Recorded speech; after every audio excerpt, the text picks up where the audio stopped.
Evelyn Harper loved the quiet rhythm of her hometown, Ashton. As a journalist for the local newspaper, she thrived on the stories whispered on the wind. Lately, however, a different kind of story was unfolding, one tinged with unease and confusion. People were forgetting. It began subtly. Townsfolk would misplace keys or forget appointments. Then the incidents escalated. A shopkeeper couldn't recognize her own son. A beloved teacher forgot his students' names. Fear snaked through the community. Something was terribly wrong. I felt a growing sense of dread. These weren't isolated incidents. Something sinister was at play. I pored over medical records and interviewed countless townspeople. The answers remained elusive, hidden in a fog of forgotten memories. Determined to uncover the truth, I refused to dismiss the strange occurrences as mere coincidence. I felt an unshakable certainty that something extraordinary was happening in Ashton, something that threatened the very fabric of our lives. I just needed to find the missing piece, the clue that would unravel the mystery. Evelyn's investigation led her to a local legend, whispered in hushed tones, the Wraiths. They were said to be ethereal beings who haunted the outskirts of Ashton, capable of stealing memories with a touch. Most dismissed it as folklore, but the current situation had an uncanny resemblance to the myth. The elders spoke of the wraiths with fear-laced reverence. They described them as shimmering figures, their forms indistinct, their presence chilling. They were said to feed on memories, leaving their victims lost and empty. Evelyn, though skeptical, couldn't ignore the parallels. She delved deeper, poring over historical records and seeking out those who claimed to have encountered the wraiths. Each story, though different in detail, echoed the same chilling theme, the sudden, inexplicable loss of memory. The pieces of the puzzle were starting to come together. As I pieced together the fragments of legend and reality, a terrifying possibility emerged. What if the wraiths were not mere folklore, but a terrifying truth? What if they were the unseen force behind Ashton's collective amnesia? The thought sent shivers down my spine, but I couldn't shake off the feeling that I was on the right track. Following a cryptic clue from an old diary, Evelyn found herself at the gates of Cranbrook Mental Asylum. Abandoned and desolate, it stood on the outskirts of Ashton, a brooding reminder of a troubled past. Locals whispered of strange occurrences within its crumbling walls, fueling rumours that it was haunted. Cranbrook had a dark history. It was rumoured to have housed patients subjected to unethical experiments, their minds tampered with in the name of science. I couldn't shake the feeling that the asylum held a key to the mystery plaguing Ashton. It was a long shot, but I had to try. As she stepped into the asylum's dilapidated lobby, a cold draught sent shivers down her spine. Dust-laden sunlight filtered through broken windows, illuminating the decay and neglect.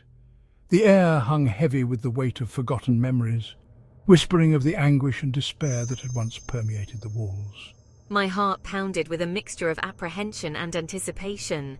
I sensed I was treading on dangerous ground, but I had come too far to turn back. I had a hunch, a gut feeling that Cranbrook held the answers I desperately sought, and I was determined to uncover them. The musty air of Cranbrook held more than forgotten memories. It held secrets. Evelyn found him in the asylum's derelict library, a solitary figure amidst towering shelves of decaying books. Dr. Elias Thorne, once a renowned neuroscientist, now a recluse haunted by his past. Dr. Thorne's eyes, filled with a mixture of fear and resignation, confirmed Evelyn's suspicions. He knew about the wraiths, knew the truth behind the town's amnesia. Years ago, I was part of a government project, a project that made contact. The world governments, terrified of mass panic, struck a deal with the wraiths. In exchange for advanced technology, they allowed the aliens to manipulate a small percentage of the population's memories.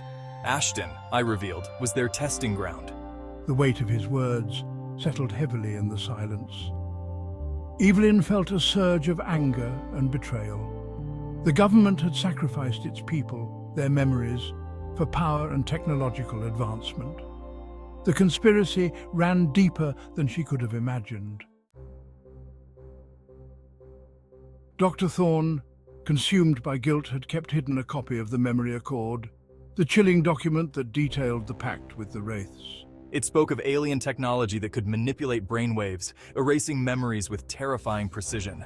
The Pact outlined Ashton as the pilot program, a chilling premonition of a global phenomenon.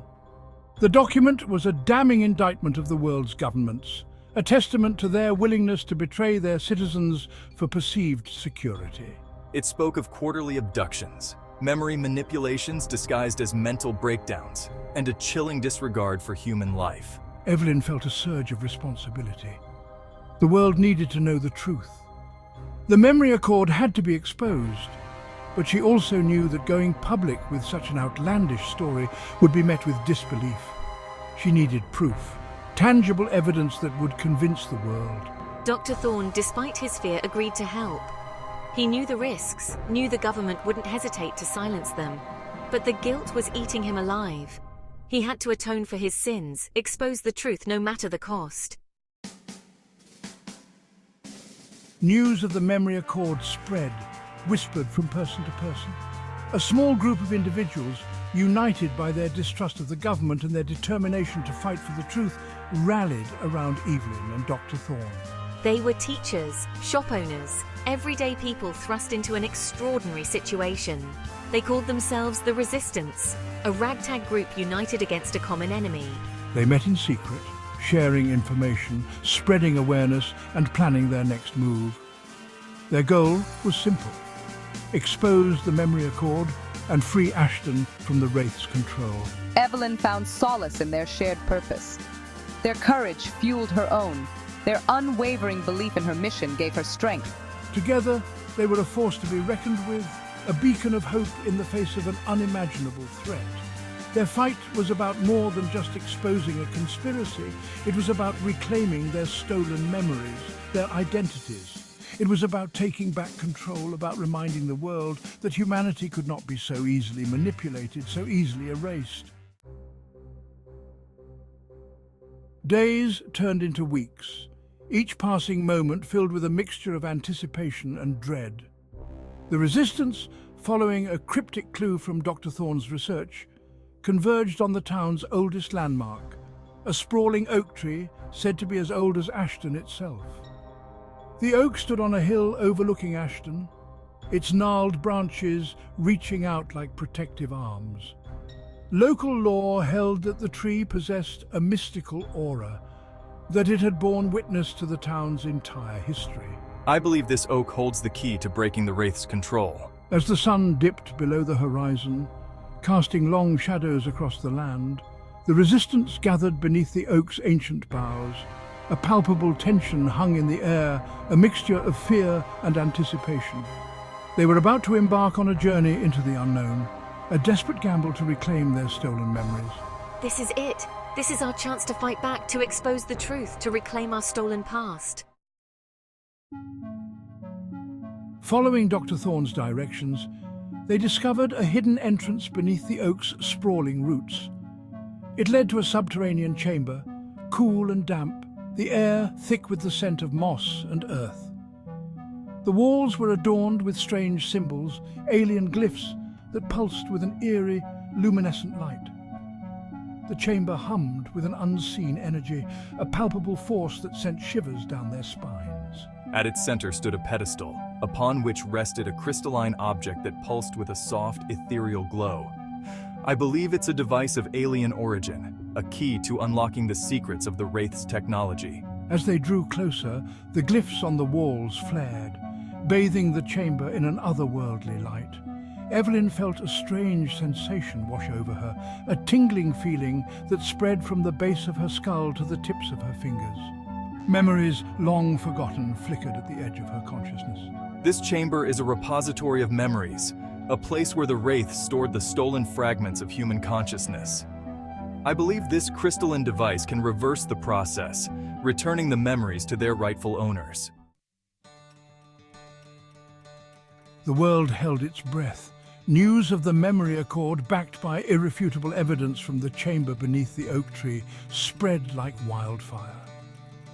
The world watched in astonishment as Ashton's residents, bathed in the ethereal glow of the alien device, recounted their stolen memories. The global reaction was immediate and explosive.